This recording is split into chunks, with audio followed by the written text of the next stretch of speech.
Kumusta mga kasaliksik?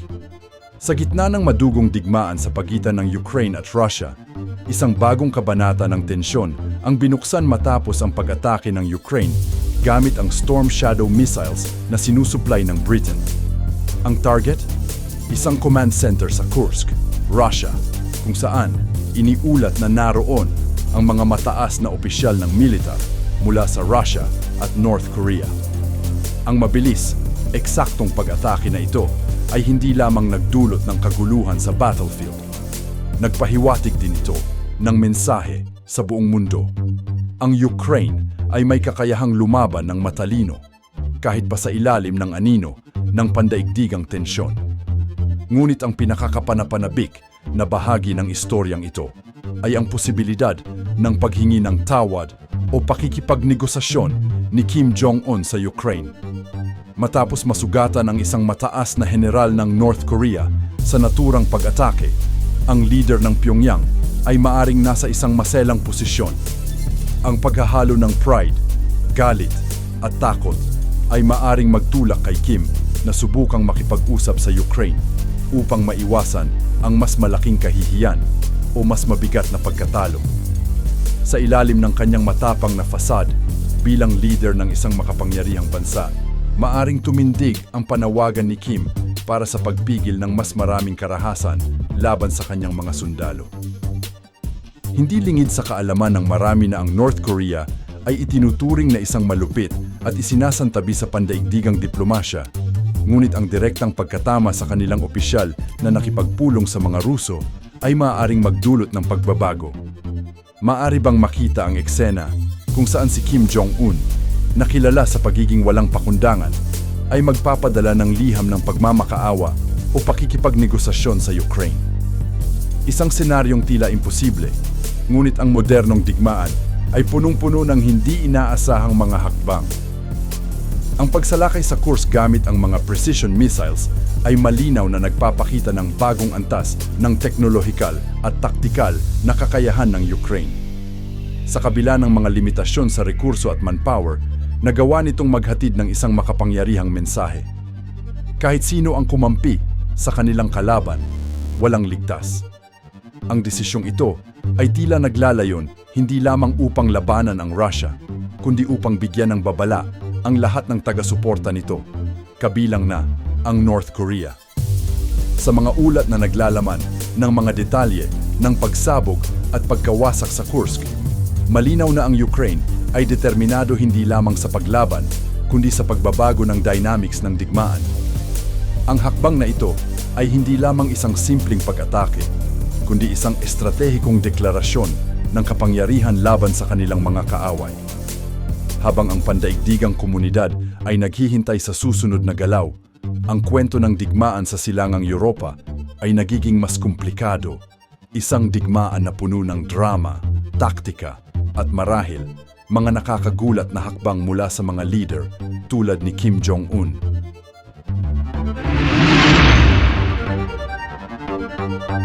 Sa gitna ng masalimuot na digmaan sa Ukraine, isa pang nakakagulat na balita ang naganap matapos ang matagumpay na pag-atake ng Ukraine sa Kursk gamit ang mga Storm Shadow missiles.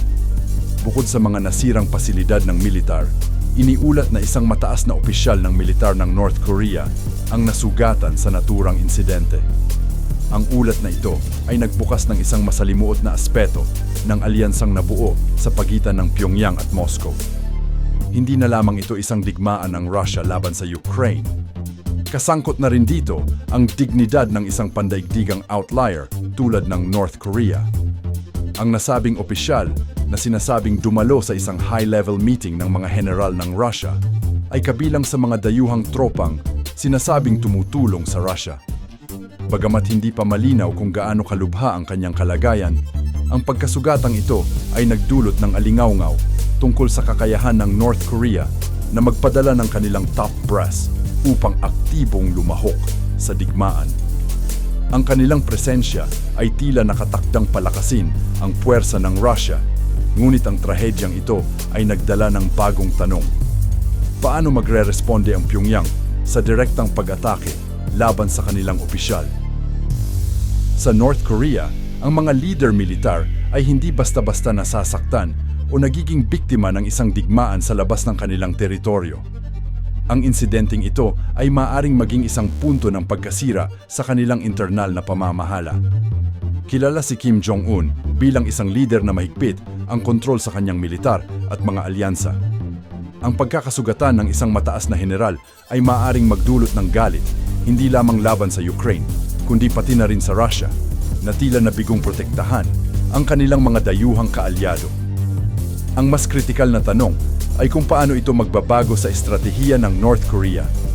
Ang Pyongyang ay maaring magbigay ng mas maraming puwersa upang ipakita ang kanilang katapatan kay Vladimir Putin.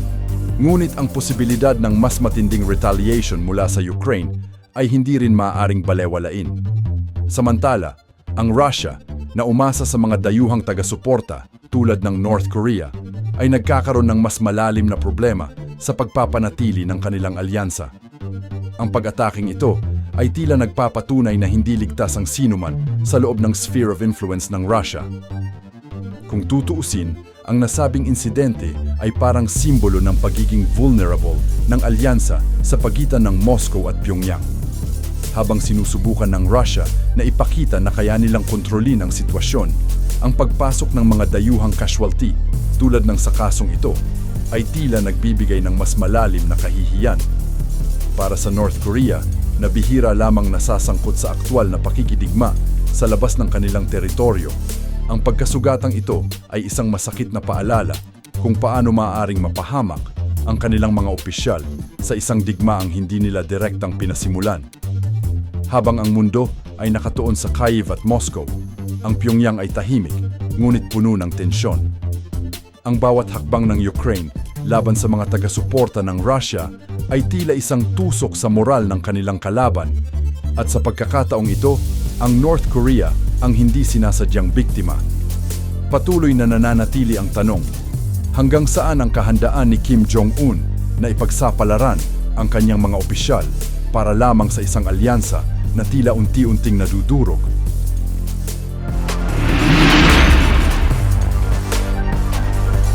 Habang patuloy na umuusbong ang mga kaganapan sa Kursk, isa pang ulat ang nagbigay ng mas madilim na anyo sa digmaan. Ang pagkamatay ng isang Russian general at 500 North Korean troops sa parehong Ukrainian strike. Ang paggamit ng mga Storm Shadow missiles ng Ukraine ay nagdulot ng napakalaking pinsala, hindi lamang sa pasilidad ng militar, kundi pati na rin sa buhay ng mga sundalo at opisyal na bumubuo sa koalisyon ng Russia at North Korea. Si Lieutenant General Valery Solochuk, isang kilalang leader militar ng Russia, ay kabilang sa mga nasawi. Ang kanyang pagkamatay ay hindi lamang nagdulot ng dagok sa moral ng Russian Armed Forces, ngunit nagpakita rin ng pagkukulang ng kanilang depensa laban sa mga advanced na sandatang ginagamit ng Ukraine. Para sa Russia, ang pagkawala ng isang mataas na opisyal ay higit pa sa isang pagkatalo sa larangan ng digmaan. Ito ay nagpapakita ng kahinaan sa kanilang estratehikong depensa. Ngunit, ang mas nakagugulat ay ang napakalaking bilang ng mga nasawing North Korean troops na pumapalo sa halos 500 katao.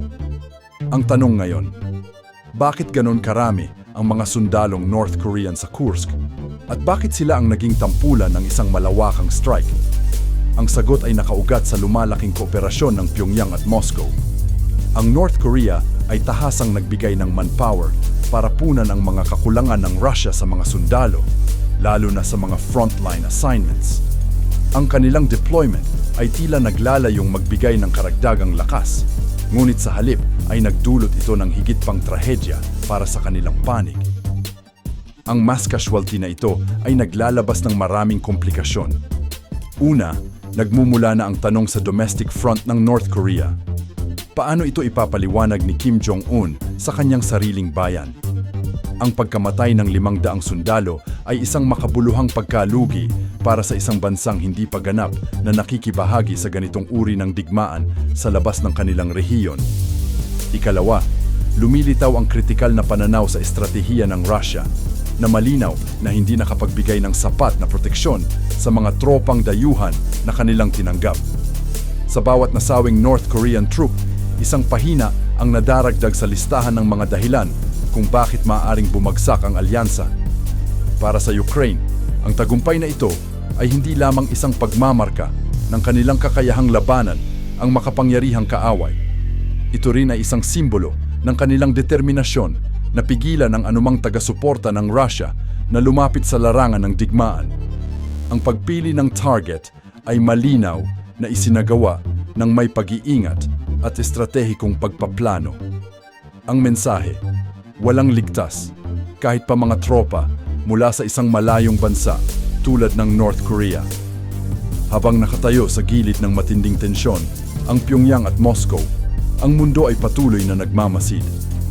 Ang marahas na pagkilos ng Ukraine ay muling nagpapatibay sa katotohanan na ang digmaan ay hindi lamang laban ng mga baril at bala, kundi ng mga desisyon na nag-iiwan ng pangmatagalang epekto.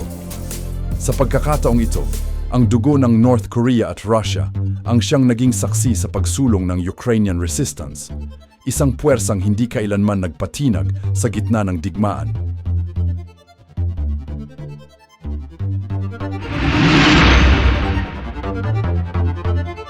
Sa gitna ng lumalalang digmaan sa pagitan ng Ukraine at Russia, ang Kursk region ang naging bagong sentro ng tensyon matapos mag-deploy ang Russia ng 50,000 tropa, kabilang ang humigit kumulang 10,000 sundalo mula sa North Korea.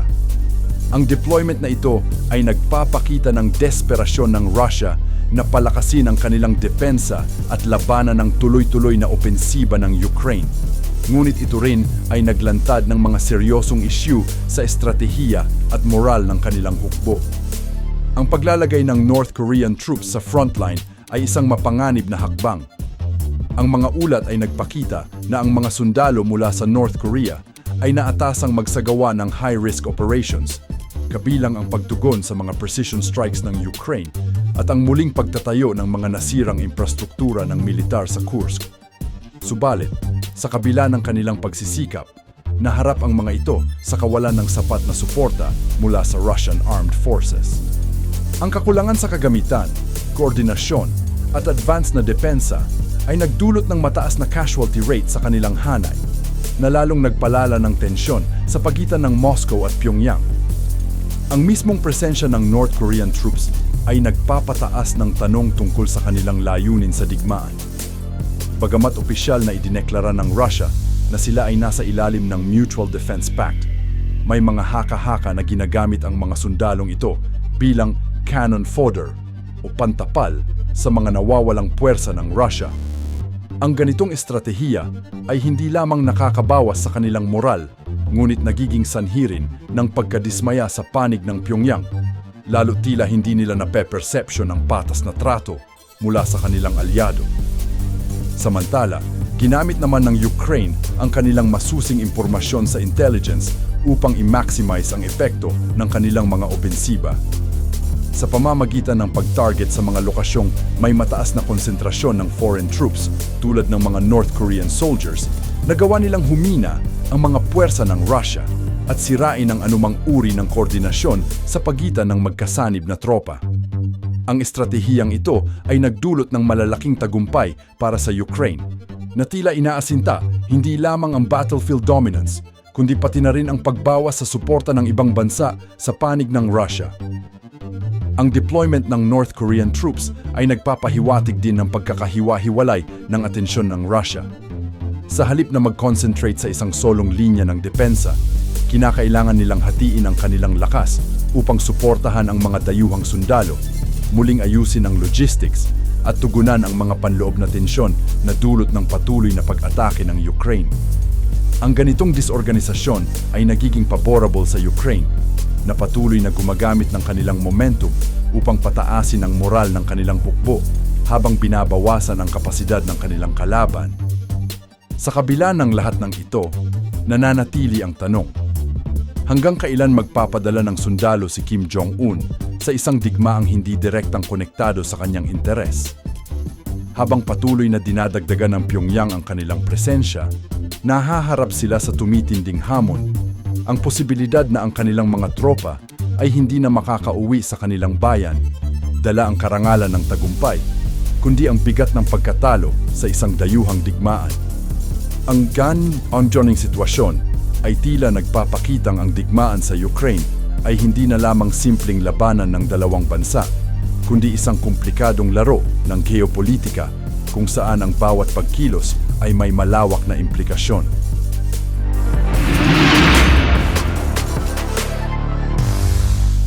Habang patuloy na umiigting ang labanan sa pagitan ng Ukraine at Russia, iniulat na sinimulan na ng Ukraine ang direktang opensiba laban sa mga tropang North Korean na nasa loob mismo ng teritoryo ng Russia.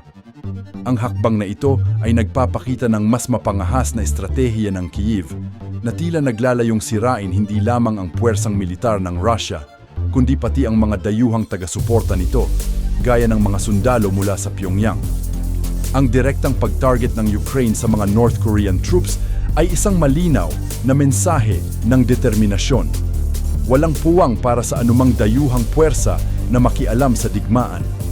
Ayon sa mga ulat, ang pangunahing opensiba ay isinagawa sa mga lokasyong malapit sa linya ng depensa ng Kursk, kung saan na-detect ng Ukrainian intelligence ang mataas na konsentrasyon ng mga North Korean units.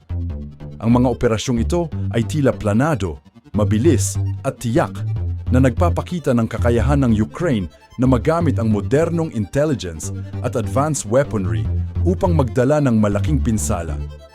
Ang opensibang ito ay hindi lamang pisikal na atake. Ito ay isang taktikal na hakbang na naglalayong pabagsakin ang moral ng mga dayuhang sundalo.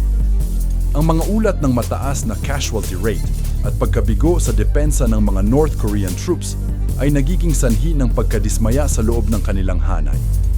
Para sa mga sundalo ng North Korea na hindi pa nakaranas ng ganitong uri ng modernong digmaan, ang patuloy na pagsalakay ng Ukraine ay tila hindi maipaliwanag, lalo't limitado ang kanilang kaalaman at kagamitan upang labanan ang high-tech weaponry na ginagamit ng Kyiv. Bukod sa militar, ang opensiba ay nagdudulot din ng diplomatikong tensyon. Ang pagkakasangkot ng North Korean troops sa digmaan ay nagiging isang sensitibong usapin, hindi lamang para sa Pyongyang, kundi para na rin sa pandaigdigang komunidad. Habang ang mga missile strike ng Ukraine laban sa mga dayuhang tropa ay sinisilip ng ilan bilang isang matalinong hakbang sa digmaan, ito rin ay nagdadala ng peligro ng mas malaking eskalasyon. Maaaring ituring ng North Korea ang direktang pag-target na ito bilang isang insulto o tahasang provokasyon na posibleng magdulot ng higit pang agresibong tugon mula sa Pyongyang. Samantala, ang opensiba ng Ukraine laban sa North Korean units ay nagbubukas ng bagong dimensyon sa digmaan. Sa pamamagitan ng pagpili ng mga dayuhang tropa bilang target, tila nais ipakita ng Kyiv na ang sinumang taga-suporta ng Russia, kahit mula sa malalayong bansa, ay hindi ligtas mula sa kanilang opensiba. Ang ganitong estratehiya ay naglalayong magdulot ng takot at panghinaan ng loob sa iba pang bansa na maaaring magtangkang tumulong sa Russia sa digmaang ito. Ang patuloy na pag-target ng Ukraine sa mga North Korean troops ay nagbibigay daan para sa isang mas malawak na talakayan. Paano ito magbabago sa pandaigdigang pananaw sa digmaan? Habang ang Russia ay patuloy na nangangalap ng suporta mula sa kanilang mga kaalyado, ang direktang ataking ito ay nagpapakita ng limitasyon ng kanilang kakayahang protektahan ang mga tumutulong sa kanila. Sa huli, ang labanan sa Kursk ay hindi lamang isang tanawin ng tradisyonal na digmaan. Ito rin ay isang arena ng geopolitikal na tensyon na nagbibigay ng babala sa lahat ng partido. Walang ligtas sa mga precision strikes ng Ukraine, gaano man kalayo ang kanilang bansa o kung gaano sila kakontra sa mundo.